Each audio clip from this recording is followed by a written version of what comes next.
नमस्कार साथियों। तो हम आपके बीएड फर्स्ट ईयर के लॉन्ग क्वेश्चंस के बारे में डिस्कस कर रहे थे।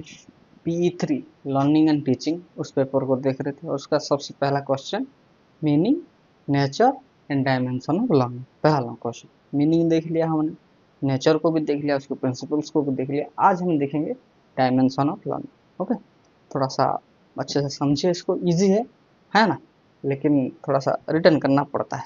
ओके, डायमेंशन अगर आपको पूछा जाए कि लर्निंग के कितने डायमेंशन है, तो the answer is 5। There are 5 dimensions of learning.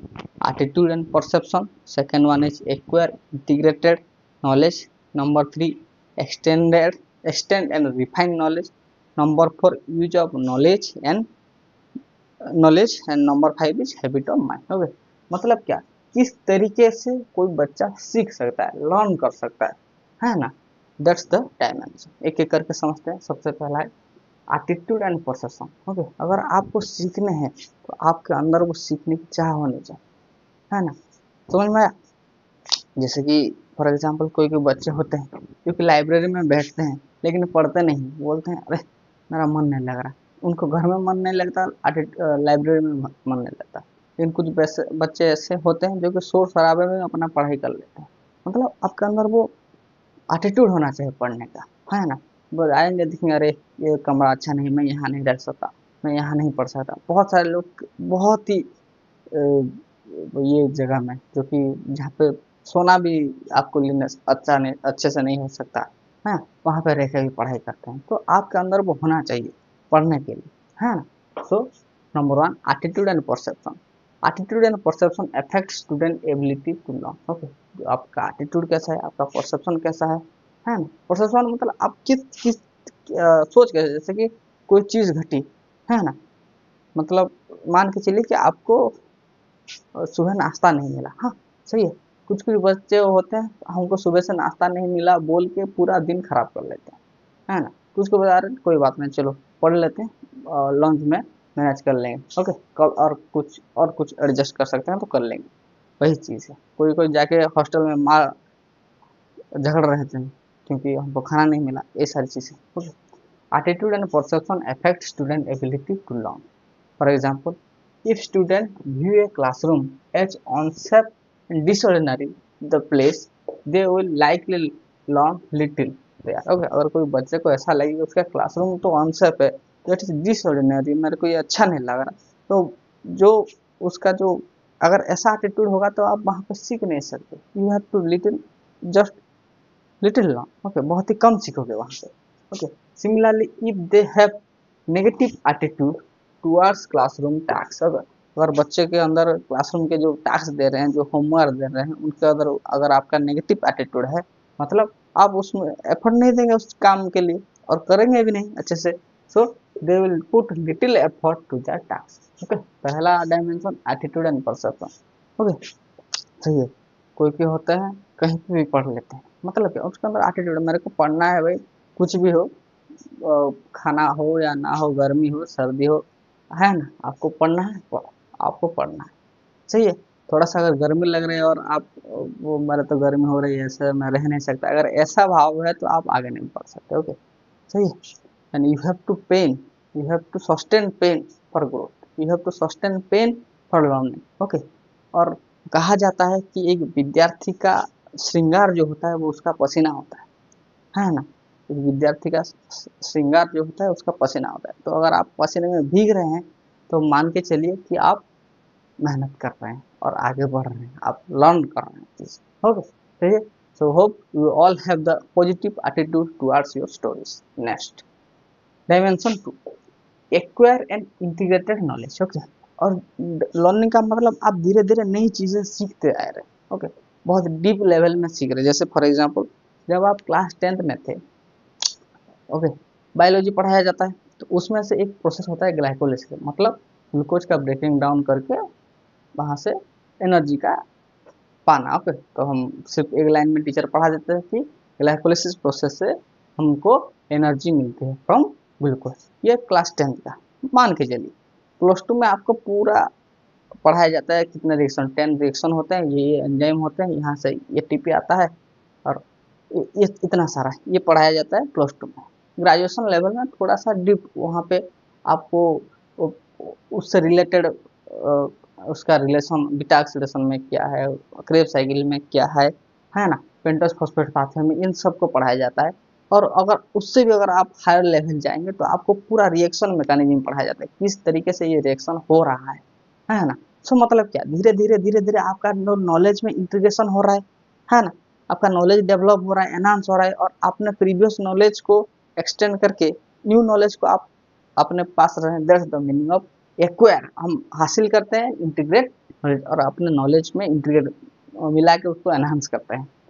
Helping student to acquire integrated knowledge is the another important aspect of learning. Okay, learning का काम क्या है कि it help the student to acquire, okay, वो हासिल करे and integrate knowledge in another aspect. when students are learning new information, जब कोई बच्चा न्यू इन्फॉर्मेशन सीखता है, they must be guided in relating the new knowledge to the previous established knowledge। Okay, उसके पहले से जो उसके दिमाग में था कि सिर्फ हम ग्लूकोज जो होता है उसका ब्रेकिंग डाउन से एटीपी निकलता है और दस प्रोसेस नोन एज ग्लाइकोलिसिस, वो हमारा प्रीवियस नॉलेज था। जब हम उसका पूरा साइकिल देखते हैं, ग्लाइकोलिसिस साइकिल देखते हैं, तो हमारा प्रीवियस नॉलेज के साथ हम न्यू नॉलेज को इंटरप्रेट करते हैं, organising that information and the making it a part of the long term memory. और उसके बाद आप वो 10 रिएक्शन यूज करते हैं, बहुत सारे केसेस, मैं ग्लाइकोलिसिस का एग्जाम्पल लिया हूँ, लेकिन बहुत सारे ऐसे होते हैं प्रीवियस नॉलेज के हम न्यू नॉलेज ऐड करते हैं, और ताकि जिस तरीके से हमारा लॉन्ग टर्म मेमोरी पे जाए उसके हम हेल्प करते हैं। तो it's acquire and integrate knowledge, आपके नॉलेज में एनहांस हो। सही है, लिखो ये दोनों अच्छे से डायमेंशन ऑफ लर्निंग। फिर हम आगे बात करते हैं क्या है। So the next dimension is extend and refine knowledge. देखिए, सबसे पहले हमारा attitude and perception for learning, दूसरा we can acquire and integrate our knowledge, हम हमारे नॉलेज को बढ़ाएं, एंड तीसरा नंबर 3 step is extend and refine the knowledge, जो जो हमारे ज्ञान के लिए आवश्यक है। ओके, सही है, जैसे कि फॉर एग्जाम्पल रिफाइनिंग मतलब तो जो चीज़ आपको चाहिए, जिसका ज्ञान आपको होना चाहिए, वो आप रखेंगे, है ना, वो अपने पास रखेंगे, there you have to refine your knowledge, है ना, सही चीज़ को सीखेंगे।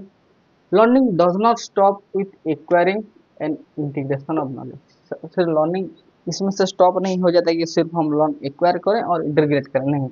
Learners develop in depth understanding through the process of extending and refining their knowledge, okay, for clearing of misconception and reaching conclusion. Okay, किसी भी कंक्लूजन तक पहुंचने के लिए, मिसकॉन्सेप्शंस को दूर करने के लिए हमको क्या करना पड़ता है, हमारे नॉलेज को रिफाइन करना पड़ता है एंड क्या एक्सटेंड करना पड़ता है। इन डेप्थ नॉलेज आपका कितना है ना। जैसे कि फॉर एग्जांपल आपने कार चलाने का एक कोर्स किया, आपने सीखा कि क्या करना चाहिए, लेकिन जब आपका उसका इन डेप्थ नॉलेज नहीं होगा, मतलब आप प्रैक्टिकल एक्सपीरियंस जब तक आप नहीं करेंगे आप नहीं कर सकते उस चीज़ को, है ना।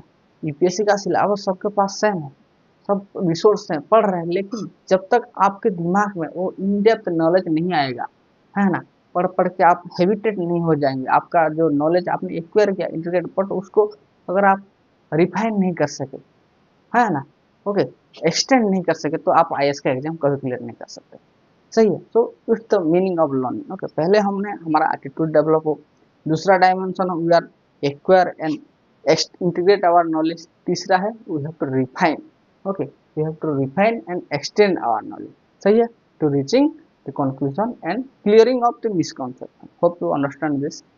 दे apply their reasoning to extend their refined their knowledge. Okay, वो क्या अप्लाई करेंगे, वो रीजनिंग, बहुत सारे तार्किक चीज़ों को यूज करके वो अपना काम करते हैं। सम ऑफ द रीजनिंग प्रोसेस, सबसे पहला कि जो उसने सीखा उसका कंपैरिजन करेंगे, comparison, classifying, inductive reasoning, analysing, क्या कुछ गलती है, क्या जो भी आप सीखे हैं उसका कंपैरिजन, उसका क्लासिफिकेशन, उसका इंडक्टिव रीजनिंग, है ना, ये सारी चीज़ें जब आप कंप्लीट कर लेंगे तब you can say your knowledge is refining and extended, है ना। That's the third dimension of learning. Okay, सही है, तो हमारे पास एटीट्यूड आ गया, integrate our knowledge and we refine our knowledge, 3 हो गया। अब हम देखेंगे उस नॉलेज का यूज किस तरीके से किए। देखिए, ओके, ओसामा बिन लादेन ही वाज ए नॉलेजेबल पर्सन, वो बहुत सारी चीज़ें सीखे, तकनीकी सीखी, किस तरीके से बॉम्ब बनाया वो उनको पता था। लेकिन अगर आप अपने नॉलेज को अगर किसी गलत काम में यूज करोगे, है ना, लोगों की जान लोगे, तो दैट्स क्या वो लर्निंग कोई इफेक्ट होगा? नहीं। So you have to use your learning in a meaningful way, your knowledge in a meaningful way. Okay, और किस तरीके से किया जाएगा, हम एक 6 स्टेप है, पढ़ेंगे इसके बारे में। तक तो the obtained knowledge from the learning must be use in a meaningful purpose. Okay, जो हमने नॉलेज गेन किया है, जो हमारे पास है, ओके, उसको हम एक मीनिंगफुल पर्पस के थ्रू यूज करना चाहिए, है ना। तो learning can be use knowledge in a meaningful वे। सबसे पहला देखिए, ये तीन चार चीजें हमारे, पहला हमारा डिसीजन मेकिंग सही होना चाहिए, डिसीजन मेकिंग सही होना चाहिए। दूसरा, अगर डिसीजन मेकिंग सही हो और जो भी प्रॉब्लम आए आपके आपकी नॉलेज के थ्रू, आप वो प्रॉब्लम को सॉल्व करें, है ना, आप इन्वेंशन कर सकें नई चीज़ों का अपने नॉलेज के थ्रू। नंबर 4, एक्सपेरिमेंटल इंक्वायरी, अपने नॉलेज के थ्रू, जैसे कि बहुत सारे रिसर्च पेपर्स हैं, ओके, अगर आप उन सबको रिव्यू करते हैं, उनका क्या कहते हैं, एक्सपेरिमेंटल इंक्वायरी भी कर सकते हैं अपने नॉलेज के थ्रू, इन्वेस्टिगेशन कर सकते हैं, ओके, और टोटल सिस्टम को एनालिसिस कर सकते हैं थ्रू योर नॉलेज। ओके, सही है। Hope you understand this. क्या क्या करता है? Decision making, problem solving, invention, experimental inquiry, investigation and system analysis. सबसे पहला एटीट्यूड एंड परसेप्शन। दूसरा है we have to acquire and integrate knowledge. Number 3, refining and extend the knowledge. And number 4 is क्या, meaningful use of your knowledge. Okay, लिखो, जल्दी लिखो। और सिर्फ एक और डायमेंशन रह गया है, देख लेंगे उसको। सो the next dimension is habit of mind. Okay, देखिए, हम हमारे नॉलेज से अपने माइंड को किस तरीके से रेगुलेट करते हैं, that's the meaning of it. हमारा हैबिट, हमारे आदतें कैसे हैं, है ना, हमारा लर्निंग ही डिसाइड करती है। अगर आप पढ़ रहे हैं तो आप हमेशा बिजी रहेंगे अपने कामों में, कुछ नई चीज़ें, कोई अच्छी चीज़ें पढ़ने में। अगर आप पढ़ते ही नहीं, कुछ लर्न नहीं करते, तो आपको पूरी दुनिया बेकार लगती है, you are depress, you are, ऐसा ही हो जाता है। क्यों? क्योंकि आप कहीं किसी चीज़ में एंगेज नहीं हैं। अगर आप एंगेज नहीं होंगे, then you will be lead to depression. So एक आदमी ने कहा, if you want to be happy, okay, then busy yourself. Okay, busy in any work, जो अच्छे काम में अपना अपने आप को बिजी रखो, then you feel every day that's good for you. Next, the most effective learner have develop powerful habit of mind. अपने दिमाग को बहुत पावरफुल करते हैं। जैसे कि अगर वो कहते हैं कि आज इसको कंप्लीट करेंगे तो करेंगे, पढ़ेंगे तो पढ़ेंगे, है ना, वो अपने दिमाग में बहुत ज़्यादा कंट्रोल करते हैं। And that enable them to think critically, और उसी चीज़ के वो बहुत अच्छी चीज़ें सोच सकते हैं, तार्किक तार्किक चीज़ें बता सकते हैं। Think creatively and regulate their behaviour. Okay, जिसका माइंड पावरफुल हो, जिसका हैबिट अच्छा हो, जो लर्न अच्छे से कर रहा है, ओके, देन तेरे बिहेवियर में अच्छा चीज़ें आएंगे, उसके हैबिट में अच्छी चीज़ें आएंगी, और उसका लाइफ पर्पस हो गया। तो डायमेंशन ऑफ लर्निंग में सबसे पहला हमारा होना चाहिए एटीट्यूड होना चाहिए पढ़ाई करने के लिए। दूसरा, we have to acquire the knowledge and, है, acquire and integrate our knowledge. Number 3 is refining that knowledge. Number 4, you have to use that knowledge in a meaningful way. And number 5, it make our in habit and mind. Okay, hope you understand this. Write it down. तो हमारा पहला question खत्म हो गया learning का।